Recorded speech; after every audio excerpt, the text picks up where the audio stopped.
and they ambushed him, and they were able to overcome Ai. In a nutshell, the idea here is that we can choose to keep those things within us that cause trouble by ignoring the instruction of Yahuwah, or we can keep to the instruction of Yahuwah when he says, this belongs to me, don't keep it for yourself, I will handle this, don't take it upon yourself to handle it, and come into destruction. The choice is, we can choose to allow Elohim to take care of it, or we can try to take care of it. We can choose our carnal path, or we can choose our relationship with Elohim. And hopefully I can restore that, and we'll get the right thing back next week. But anyway, we went on down, because it talked about 30,000 divided by 10. We talk about the truth, power, and the ability of Yahuwah Elohim that acts in our lives. Then this 30,000 divided by 10 brings us to 3,000. And then we have another choice, that we can choose the path of the golden calf, or we can choose to accept the redemption, deliverance, and restoration that comes from Yahuwah, which is the last word in this verse. Kepha said, or Peter said, that aside from Yahshua, the only name that means redemption, deliverance, and restoration of Yahuwah, there is no other name under heaven by which we must be, not we probably can be, not we can choose to be, but we must be. You have to make the right choice. He's literally saying you've got to make the right decision. We must be redeemed, delivered, and restored. He also said, and it will be repeated in the book of Yoel. Actually, he's quoting the book of Yoel, when he says that all who call on the name of Yahuwah will be redeemed, delivered, and restored. We can join ourselves to the word of Yahuwah or not. So considering what this study has presented, we can look at the results of what this destruction will bring and the consequences for not paying attention to the word of Yahuwah, our Elohim. We will simply read through these verses and kind of consider and absorb them to see what they mean. We begin in verse 16. It says, is not the food cut off from before your eyes, yes, the joy and the gladness from the house of Elohim? And this is an interesting verse. It actually begins, in the Hebrew above, you have from right to left, the first little darkened thing is the number of the verse. Then you have the word halu, or halo, and then you have hello, and then you have the word neged. Okay? Those two words don't appear in the English of this verse. It starts with Ainu ochel mikrat, that this is not the food cut off from before your eyes. What we start here with these two words is that there is no acknowledgement. Literally what these two words here, hailo, neged, literally mean there is no acknowledgement, without acknowledgement. Do you not acknowledge that the food is cut off from before your eyes? Yes, joy and gladness from the house of Elohim. We talked about things like the rapture a minute ago. We talked about doctrines that are being taught that are basically keeping people's eyes in little thingy-majiggies, the things you put on horses to keep their eyes straight. And the same thing with Judaism, that we're teaching them the traditions of the elders, and we're teaching the Talmud, and you have to walk in the Talmud and put your right shoe on first, and then your left shoe, and then tie your right shoe and tie your... But we're not teaching people how to have a relationship with Elohim. We're dropping the ball here. So don't you acknowledge that the food is being cut off from before your eyes? You can't see it. Then it goes on to the next one, The grains shrivel under their hoes. The garners are laid desolate. Literally, the garners is a treasure of silver and gold, is what this word would translate at. The treasure of silver and gold is being laid desolate. What does that mean? Silver represents redemption, restoration. Gold represents the very anointing of Yahuwah, and it's being laid to waste. It's being laid desolate. The barns are broken. Literally what this word means is mamegarut nehersu is how it would read. The yield is ruined. What did Yahshua say? The harvest is white. But because we've come into the destruction that we just talked about, we see that the yield is ruined. There is the redemption, the anointing of Yahuwah is beginning to become desolate. It's coming to ruin. The barns are broken down. The grain is withered. Now, the word for withered is yabesh. That means to be confused, to be ashamed, and to be confounded. What's interesting is the word for grain is daga. That means increase.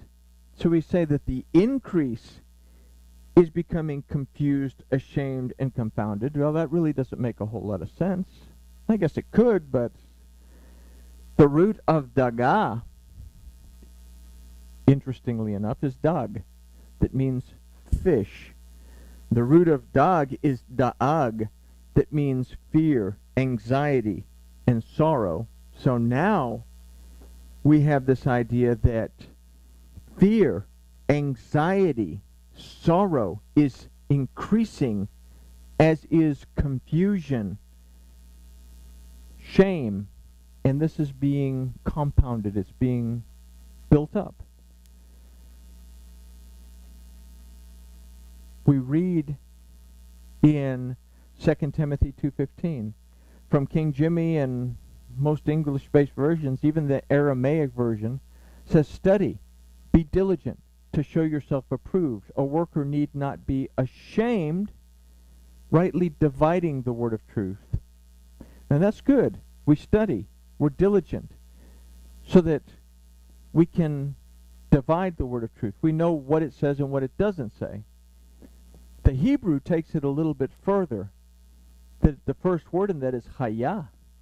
It means exist, live, to show yourself approved as a worker that need not be ashamed. And then it says rightly handling the word of truth. It's like we said from Rabbi Ishmael the other day.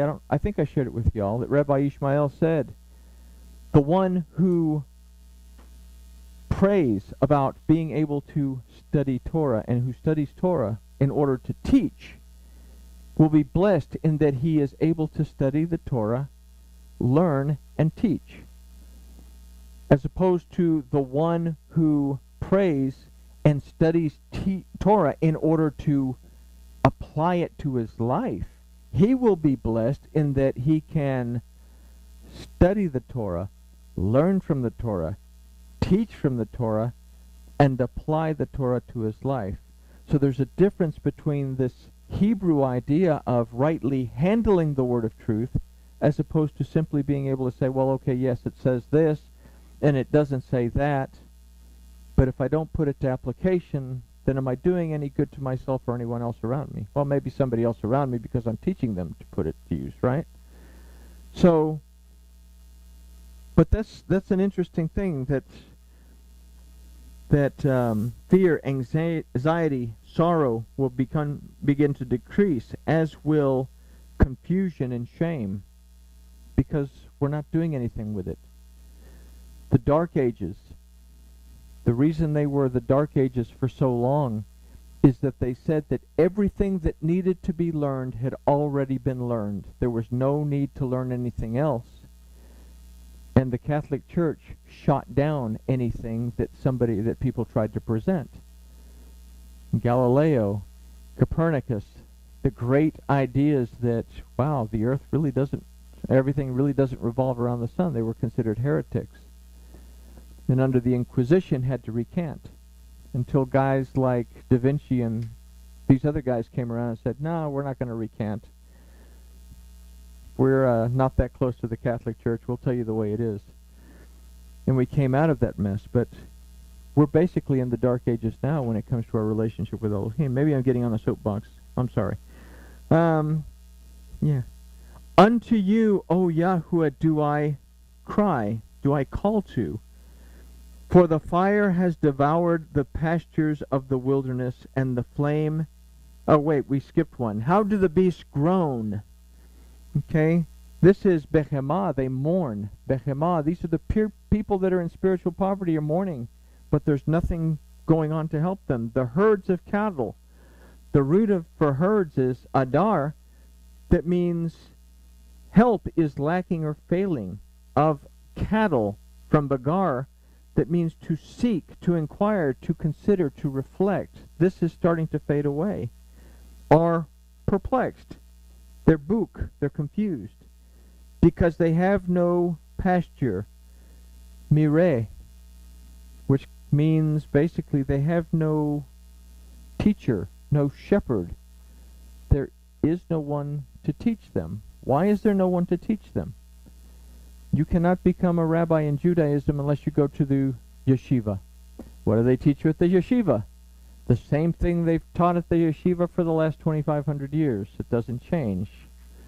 You have Rabbi Ishmael said this, Rabbi Judah said that, and that's what you get. You go to the seminary, it's the same thing. What's been taught for the last 1,800 years is right here set in stone. I went to a Baptist seminary. I want to say cemetery, but they said if you don't get it from the King James Bible, then you are getting it wrong. The only Bible we will accept is King Jimmy because it is the Textus Receptus. It is the one that was received, that was given by God. So we have no teachers. We have no shepherds to guide us in the right direction anymore. Huh? Well, they read it. They just don't study it. You know, I get a lot of people that come up to me and say, Rabbi, I haven't read my Bible lately, but I'm going to read it today. And I'm thinking to myself, yeah, okay, well, thanks for letting me know. I'm happy for you. It's amazing how many people tell me that. But anyway, it says, Unto you, O Yahuwah, do I cry, for the fire has devoured the pastures of the wilderness, and the flame has set ablaze all the trees of the field. You know, this is basically the fruit is being consumed. This cultivated field is being consumed. Yes, the beasts of the field pant for you, for the water brooks are dried up, and the fire has devoured the pastures of the wilderness. The water's drying up. Those who are suffering from spiritual poverty have nothing to drink. This is what the effects of this destruction are going to have. Chapter 1 of Yoel has been a chapter of preparation to help us not to be caught off guard. Chapter 2 will illustrate to us the destruction that is to come. It's a destruction so great that even the entrance to Gan Eden will be in jeopardy. When we read in chapter 2, it says that this fierce army has burned up everything behind them. And we've just read this. But it says that they are approaching with fire in front of them, and the Garden of Eden is in front of them. So it's a lot of stuff to consider in Joel as we move closer to saying we're alive right now. This is the time to build a relationship with Yahuwah our Elohim. Because there's going to come a time when it's too late. So there we have our study, our 8th study of Yoel. And we can say with that grooviness is achieved. And